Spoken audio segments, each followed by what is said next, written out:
मैं हसब मामूल सुबह की पहली ज़ेर ज़मीन गाड़ी से अपने काम की तरफ जा रहा था। गाड़ी के कुछ मुसाफिर परसुकून अंदाज में बैठे अखबार के मुताले में मसरूफ थे, तो कुछ अपनी सोचों में गुम और कई एक तो बैठे ऊँघ भी रहे थे। सब कुछ ठीक जा रहा था कि अचानक एक स्टेशन से एक आदमी अपने 2 बच्चों के साथ गाड़ी में सवार हुआ।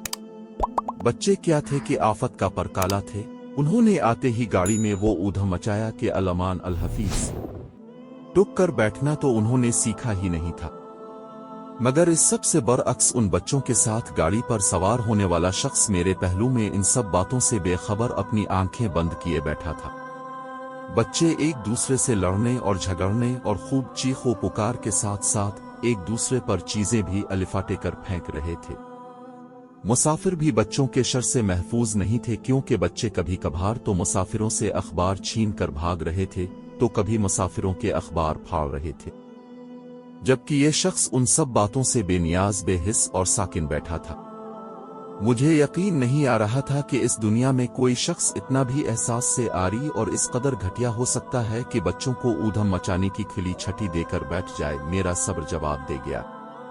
मैंने इस शख्स से मुखातिब हैकर कहा, जनाब, आपके बच्चों ने पूरी गाड़ी में सवार लोगों के नाक में दम कर रखा है। आप किस मिट्टी के बने हुए हैं कि आप पर इस सब कुछ का जरा बराबर भी असर नहीं हो रहा। आदमी ने अपनी आंखें खोली और गर्दो नवा पर एक नजर डाली और सब कुछ ऐसे देखा गोया पहली बार ये सब कुछ देख रहा हो। उसने बड़ी नरमी से मुझे कहा, जी आप बिल्कुल ठीक कह रहे हैं, मुझे इस सूरत हाल का तदारुक करना चाहिए।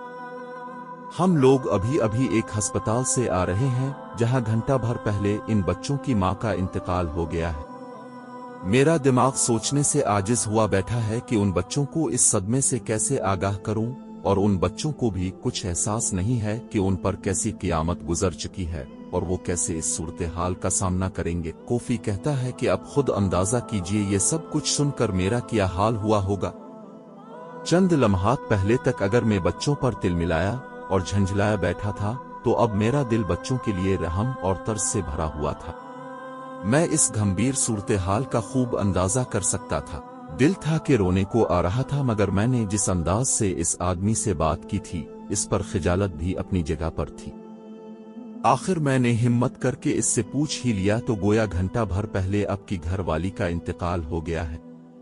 मुझे ये सब जानकर बहुत सदमा हुआ है। क्या मैं आपकी कोई मदद कर सकता हूँ? जी, ये किस्सा बस इतना सा ही था जो खत्म हो गया है, मगर इस किस्से को सुनकर जो महसूसात पैदा होते हैं वो कुछ यूं हैं कि हमारे उजलत में किए हुए फैसले अक्सर व बेशतर बदगुमानी और बदजनी पर मबनी होते हैं, जो सही असबाब जानने के बाद हमारे लिए नदामत और पशेमानी का बाइस बनते हैं। गोया हम कई बार दूसरों पर जुल्म करके अपने आप पर जुल्म कर रहे होते हैं।